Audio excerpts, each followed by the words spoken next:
Hello everyone, I hope कि आप सभी की पढ़ाई बहुत अच्छी से चल रही होगी। चलिए आज का हम लोग सेशन करते हैं जो कि एएस एग्जाम के लिए है फॉर द जनरल साइंस। और देखिए ना केवल एएस एग्जाम के लिए बल्कि आपकी जहां भी जनरल नॉलेज आती है उसमें आप लोगों का साइंस वाला पोर्शन आता है, जिसके अंदर आपकी केमिस्ट्री भी आती है, फिजिक्स भी आती है, बायोलॉजी भी आती है। तो वहां आपको बेसिकली प्रैक्टिस करनी है। तो आज हम लोग इन्हीं क्वेश्चन की कुछ प्रैक्टिस करेंगे। एएस के लिए हम लोग कुछ प्रैक्टिस सेशन करा दिए हैं, आई थिंक 4-5 समथिंग। तो वो आप लोग वहां से भी उनकी क्वेश्चन की प्रैक्टिस कीजिए। अच्छे क्वेश्चन है, इंपॉर्टेंट क्वेश्चन है और इसी तरह के क्वेश्चन आपको आपके एग्जाम्स में देखने के लिए मिलेंगे। So let's start. देखिए सबसे पहले क्वेश्चन है, the green colour seen in firework displays is due to the chloride salt of. आपने देखा है जब कोई फायरवर्क का काम चलता है वहां पे ग्रीन कलर आपको शो होता है, तो वो बेसिकली किस वजह से? सोडियम, कैल्शियम, बेरियम या फिर स्ट्रोंटियम। तो इसका आंसर रहेगा बेसिकली आपका बेरियम, यानी कि second is the right answer. उसके बाद नेक्स्ट क्वेश्चन है, certain at number 58 is a member of. बताइए बेसिकली कौन से ग्रुप का ये मेंबर है? तो अगर हम देखेंगे तो ये आपका एफ ब्लॉक एलिमेंट्स का मेंबर है, तो D is the right answer. उसके बाद नेक्स्ट क्वेश्चन की तरफ बढ़ते हैं और ये बोल रहे हैं कि भाई ट्रांजिशन मेटल्स, जो आपके ट्रांजिशन मेटल्स होते हैं वो बताइए एक डायमैग्नेटिक होंगे या फिर कोई अलॉयज नहीं बनाएंगे, अलॉय जो होते हैं, या फिर इनर पेयर इफेक्ट शो करेंगे या फिर एक वेरिएबल वैलेंसी शो करेंगे। तो इसका आंसर रहेगा आपका फोर्थ, यानी कि शो वेरिएबल वैलेंसी। उसके बाद नेक्स्ट क्वेश्चन है कि chlorophyll and haemoglobin respectively contains. Chlorophyll होता है और जो हीमोग्लोबिन है, अगर आप देखोगे तो दोनों चीजें कंटेन्स करती हैं क्या? Magnesium and iron, means C is the right answer. Okay, third is the right answer. उसके बाद आगे बढ़ते हैं और ये क्वेश्चन है, a radar beam consist of. जो आपकी रडार बीम्स होती हैं वो बेसिकली क्या चीज कंसिस्ट करती हैं? माइक्रोवेव्स करती हैं, एक्सरे करती हैं, यूवी रेज करती हैं या फिर इंफ्रारेड रेज करती हैं? तो जो आप लोगों की रडार बीम्स होती हैं बेसिकली ये आपकी माइक्रोवेव्स को कंसिस्ट करती हैं। ओके, इसके बाद आगे बढ़ते हैं और नेक्स्ट क्वेश्चन है, the waves use for a communication through artificial satellites are. हम कौन सी वेव्स का यूज करते हैं कम्युनिकेशन के लिए? जब हम आर्टिफिशियल सैटेलाइट्स के थ्रू कम्युनिकेशन करते हैं तो उस केस में हम लोग माइक्रोवेव्स का यूज करते हैं, ध्यान रखिएगा, यानी A is the right answer. उसके बाद नेक्स्ट क्वेश्चन है, in which of the following sequences are the electromagnetic radiations in decreasing order of wavelengths. जो वेवलेंथ्स है इस चीज को आप लोग अच्छे से करना, जो वेवलेंथ्स होती हैं उसका आपको इंक्रीजिंग ऑर्डर से भी पता होना चाहिए और डिक्रीजिंग। अब यहाँ पे ये बेसिकली घटते क्रम से पूछ रहा है, तो यानी second is the right answer. पहले आपकी रेडियो वेव्स हो जाएंगी, उसके बाद आपके इंफ्रारेड वेव्स हो जाएंगी, उसके बाद आपका विजिबल रेज हो जाएंगी, देन आपकी एक्सरे रेज हो जाएंगी। ओके, उसके बाद नेक्स्ट क्वेश्चन आता है, the ionosphere is mainly composed of. Ionosphere होता है वो मेनली किस चीज को कंपोज करता है? नाइट्रोजन या फिर ऑक्सीजन को, ओजोन को, इलेक्ट्रॉन्स एंड पॉजिटिव आयंस को, या फिर नन ऑफ द अबव। तो इसका आंसर आपका रहेगा इलेक्ट्रॉन्स एंड पॉजिटिव आयंस। देखिए बहुत सारे स्टूडेंट्स इतना सा परेशान हैं स्पेशली एएस को लेके कि एग्जाम कब होगा, एग्जाम कब होगा। देखो अभी तो पहले एडमिट कार्ड ही आएगा, अभी तो उन लोगों ने एडमिट कार्ड भी रिलीज नहीं किया है। तो आप लोग आराम से अपनी तैयारी कीजिए। जो लोग बिल्कुल लाइक ढीले पड़ रहे थे ना तैयारी के लिए, अब वो बिल्कुल अच्छे से अपनी तैयारी करो। आप लोगों को अच्छा खासा टाइम मिला है एएस के लिए। तो अभी तो कुछ ऐसा नहीं है, मतलब मान के चल रहे हैं कि भाई सितंबर में एग्जाम का लेके चल रहे हैं कि देखो सितंबर, देखो होने को अक्टूबर में भी वो लोग ले सकते हैं। देखो ये चीज कंफर्म अभी कोई नहीं बता सकता। अब ऐसे बहुत सारी चीजें हैं, कोई कुछ बोल रहा होगा, कोई कुछ बोल रहा होगा, कंफर्म किसी को नहीं पता। ये तो सीधा एटॉमिक एनर्जी वाले ही बताएंगे कि कब होना है पेपर। लेकिन आप लोग ये पता है हमेशा हमें अपने आप को सेफ जोन में नहीं रखना चाहिए, हमेशा लेके चलो कम से कम। तो अब देखो अगस्त में तो होना नहीं है अभी तो, क्योंकि एडमिट कार्ड ही नहीं आए, अगस्त भी गया, कुछ दिन रह रहे हैं। तो अब मान लो कि भैया सितंबर ले लो, तो आप लोग अभी आपके पास सितंबर है, अच्छी से तैयारी करो। वही सितंबर अक्टूबर तक जब भी होता है देखेंगे। बट आप लोग अपनी तैयारी में बिल्कुल कमी ना करें। बहुत अच्छी वैकेंसी है, मैं अगेन ये चीज बोल रही हूँ, बहुत अच्छी पोस्ट है, पेपर बहुत ज्यादा टफ इसका नहीं रहता है और सैलरी भी अच्छी रहती है और अच्छी खासी जॉब है, सारी फैसिलिटीज वगैरह देते हैं। तो please just boost your self, लग जाइए। चलिए आगे स्टार्ट करते हैं। ये हो गया आप लोगों का। नेक्स्ट क्वेश्चन है, the ozone layer in the atmosphere is at height of about. जो ओजोन लेयर होती है एटमोसफेयर में, उसकी अगर हम हाइट की बात करते हैं तो इट्स अबाउट, बताइए 25 किलोमीटर, 50 किलोमीटर, 100 किलोमीटर या फिर 200 किलोमीटर। तो अगर इसकी हाइट की बात करते हैं तो बेसिकली आपका 50 किलोमीटर के आसपास तक रहता है ना, मीन्स 40 to 50 समथिंग। तो 50 kilometre is the right answer. Second बोल रहे हैं कि भाई polarisation in electromagnetic waves is caused by. आपको पता होना चाहिए कि पोलराइजेशन क्या होता है और ये जो ईएम वेव्स होती है इसके अंदर ये किस वजह से होता है? रिफ्लेक्शन, रिफ्रैक्शन या फिर transverse nature of EM waves. EM जो वेव्स हैं बेसिकली इलेक्ट्रोमैग्नेटिक वेव्स हैं। या फिर longitudinal nature of EM waves. तो इसका आंसर रहेगा आपका सी, यानी कि transverse nature of EM waves. Okay, इसके बाद नेक्स्ट क्वेश्चन है एक्सरेज आर स्ट्रीम्स ऑफ। जो एक्सरेज होते हैं वो बेसिकली स्ट्रीम्स होते हैं किस चीज की, इलेक्ट्रॉन्स की, प्रोटॉन्स की, न्यूट्रॉन्स की, या फिर किसी की नहीं। तो इसका आंसर रहेगा ए, यानी इलेक्ट्रॉन्स। अब देखो कुछ स्टूडेंट ऐसे होंगे जो ये सोच रहे होंगे कि यार हमसे नहीं निकलेगा पेपर, है ना, हमने तो कुछ भी पढ़ना शुरू नहीं किया। सो वॉट, अगर आप अभी से हार मान जाएंगे और आप पेपर देने ही नहीं जाएंगे, कुछ तो ये भी सोच रहे होंगे कि हम पेपर ही नहीं देने जा रहे हैं, हमारी तो तैयारी नहीं है, 1 महीने में हम क्या उखाड़ लेंगे। बिल्कुल गलत सोच रहे हो। 1 महीने में भी आप लोग बहुत कुछ कर सकते हो अगर आपके अंदर वो करंट है, वो लगन है। तो अगर अभी भी आप दिन रात एक करके पढ़ देते हैं तो आराम से आप लोग अपना पेपर दे सकते हैं, समझिए, आराम से उसको क्रैक भी कर सकते हैं। पर पढ़ने की एक मतलब एक जज्बा तो रखिए, स्टार्टिंग तो कीजिए, पहले से नेगेटिव हो जाएंगे, डिमोटिवेट हो जाएंगे तो कैसे काम चलेगा। पढ़िए पढ़िए पढ़िए, इतना टफ नहीं रहेगा। नॉर्मल चीजें अच्छे से कर लो, सारे सब्जेक्ट्स के मेन टॉपिक्स पे कमांड बना लो, एक टारगेट सेट कर लो कि एक दिन में मुझे इतना इतना कंप्लीट करना है। तो क्यों नहीं कर पाओगे, जब आप नहीं करोगे तो फिर कौन करेगा।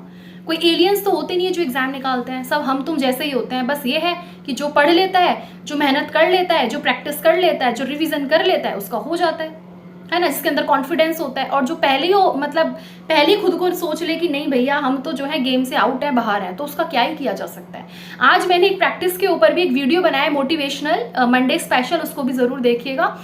वो आप लोग में से ऐसे बहुत सारे लोग होंगे जो ऐसी गलतियां करते हैं, तो आप उसको प्लीज एक बार वॉच कीजिए, शायद आपको कुछ काम आ जाए। हाँ चलिए, सो नेक्स्ट क्वेश्चन की तरफ बढ़ते हैं। The rest mass of a photon is, photon का जो रेस्ट मास होता है वो कितना होता है जी, वेरी स्मॉल, बहुत छोटा, बहुत बड़ा, 0, या फिर डिपेंडेंट ऑन वेलोसिटी पे डिपेंड करेगा। तो इसका आंसर रहेगा 0। ओके, ध्यान रखना, rest mass of a photon is always 0, it's 0। So C is the right answer. उसके बाद नेक्स्ट क्वेश्चन है wavelength of which of the following colours of the visible spectrum of light are maximally absorbed by green plants. तो जो होता है ना basically, अगर हम ग्रीन प्लांट्स की बात करते हैं तो ये रेड एंड ब्लू शो करेगा, यानी कि बी। उसके बाद नेक्स्ट क्वेश्चन है विच of the following has the highest frequency. सबसे ज्यादा अगर हम फ्रीक्वेंसी की बात करते हैं तो किसकी होती है, बेसिकली गामा रेज की होती है। अब जो गामा रेज होते हैं उसी को हम बेसिकली कॉस्मिक रेज भी बोल देते हैं ना। अगर आपको ऑप्शन में आ जाए गामा रेज तो आप कंफ्यूज मत होना, कॉस्मिक रेज वही, दोनों एक ही चीज है। तो ए इज द राइट आंसर। उसके बाद नेक्स्ट क्वेश्चन है smallest bone of human body is, human body की सबसे छोटी हड्डी कौन सी है, बताइए।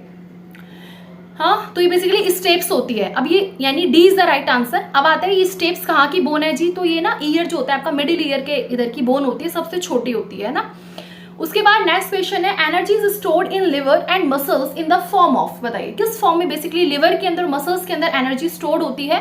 तो ये फैट के रूप में होती है, या फिर प्रोटीन, कार्बोहाइड्रेट, या फिर ग्लाइकोजन।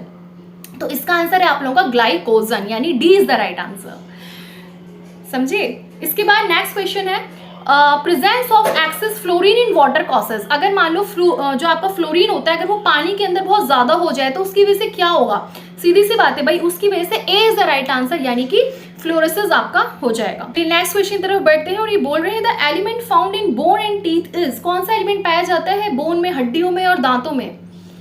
ऐड आता है ना वैसे कट कट उसका टूथपेस्ट वगैरह का, कॉलगेट वगैरह का, तो वो कैल्शियम जैसे कुछ स्टूडेंट्स की आदत होती है, कुछ स्टूडेंट्स के बच्चे स्पेशली छोटे छोटे दूध ही नहीं पीते और बिना बॉर्नवीटा के तो पियेंगे ही नहीं। तो वो फिर पेरेंट्स कहते हैं बेटा दूध पियो वरना हड्डियां कमजोर हो जाएंगी, तो वो कैल्शियम ही होता है ना। तो अब इसमें 2 चीज है, तो आप बताएंगे इसका आंसर क्या रहेगा बेसिकली। तो C is the right answer, calcium and phosphorus, ये आपको ध्यान रखना है। उसके बाद नेक्स्ट क्वेश्चन है कि length of alimentary canal of man is approximately कितनी होती है। तो बेसिकली 30, अगर आप देखोगे इसको तो लाइक 32-35 फीट समथिंग अराउंड का ये रहता है, यानी कि 32 feet is the right answer. उसके बाद नेक्स्ट क्वेश्चन है what does the term Ebola stands for. Ebola आपने वर्ड बहुत सुना होगा बीच में, तो ये बेसिकली एक वायरल डिसीज थी जो कि वेस्ट अफ्रीका में आउटब्रेक हुई थी। Okay, so A is the right answer. General knowledge में आता क्या है, यही सब तो आ जाता है। कुछ भी आपसे जीके के क्वेश्चंस पूछ लेंगे, कुछ भी पूछ सकते हैं। जनरल नॉलेज की कोई लिमिट नहीं होती कि कोई एक लिमिट है, कुछ भी मतलब कोई सा भी सब्जेक्ट दे देंगे जीके का, तो आपको बस वही चीज़ है। तो जितनी आप प्रैक्टिस करेंगे उतना ज़्यादा आपकी चीज़ें होंगी। इसका बस एक यही एक इसका छोटा सा सॉल्यूशन है कि भैया प्रैक्टिस कर लो, जहाँ से क्वेश्चन मिले वहाँ से करो, वही एक मेन चीज़ है ना। जितना कोई भी बुक हो आपके पास जीके की, वहाँ से आप लोग प्रैक्टिस कीजिए। जैसे मैं आपको बताया भी था कि लुसेंट्स भी आप पढ़ो, इसके अलावा किरण की आती है, लुसेंट्स आती हैं, ये 2 बुक अच्छी है जीके के लिए, यहाँ से आप कोई सी बुक फॉलो कीजिए। इसके अलावा कोई भी बुक मैं ये नहीं कह रही यही 2 बुक, इसके अलावा बहुत बुक्स हैं, बट मैं ये बुक क्योंकि मेरे पास है, मैंने खुद भी पढ़ी हुई है, तो ठीक है। वो बात अलग है कि मिस्टेक्स बहुत हैं लुसेंट्स में, ये मैं पहले बता रही हूँ आप लोगों को, मिस्टेक्स हैं। अगर उसका कोई भी क्वेश्चन करें तो एक बार उसको रिचेक जरूर कर लें। उसके बाद नेक्स्ट क्वेश्चन है, the virus of AIDS affect the growth of, बताइए जो वायरस होता है एड्स का वो किस चीज की ग्रोथ को इफेक्ट करता है? तो इसका आंसर है सी, यानी कि टी सेल्स इन ब्लड, जो टी सेल्स होती है ना ब्लड की, उनको वो इफेक्ट करता है। उसके बाद नेक्स्ट क्वेश्चन है कि कंसिडर द फॉलोइंग स्टेटमेंट्स, जो ब्रिंजल होता है बैगन is a good source of iron, पहला ऑप्शन है, जो कि बिल्कुल गलत है। आयरन का गुड सोर्स नहीं होता। ब्रिंजल के अंदर अगर आप देखोगे तो आपको फाइबर्स मिलेंगे, आपको पोटेशियम मिलेगा, आपको मैग्नीशियम मिलेगा, है ना। और पंपकिन सेकेंड ऑप्शन है, pumpkin is a good source of vitamin A, ये बिल्कुल सही है। तो इसका आंसर रहेगा सेकंड, ओके, सेकंड ओनली। चलिए नेक्स्ट क्वेश्चन की तरफ बढ़ते हैं। ये बोल रहे हैं outer coating of a capsule is made up of, वाह कितना अच्छा क्वेश्चन है। आप लोगों को क्या बात पता है, जो आउटर कोटिंग होती है कैप्सूल की वो किस चीज से मिलकर बनी होती है? प्रोटीन, सेलुलोज, कैल्शियम कार्बोनेट या फिर स्टार्च। तो यहाँ पे वो ऑप्शन ये है, वैसे तो उसका आंसर होता है जिलेटिन, जो जिलेटिन होती है ना उससे मिलकर बनी होती है। और जिलेटिन की अगर हम बात करते हैं तो वो एक तरीके से आपका एनिमल प्रोटीन होता है, जो कि एनिमल्स की स्किन से, है ना, उनकी जो चमड़े होते हैं उनको बेसिकली उनकी हड्डियों को, उनके चमड़ों को उबालकर वो बनाया जाता है, तो ये आपका जिलेटिन होता है। तो इसका हिसाब से फिर आपका आंसर है, क्योंकि जिलेटिन होगा तो वो आप उसका आंसर लगाएंगे, वरना फिर आप इसका प्रोटीन, लेकिन ये एक एनिमल प्रोटीन है, ध्यान रखना।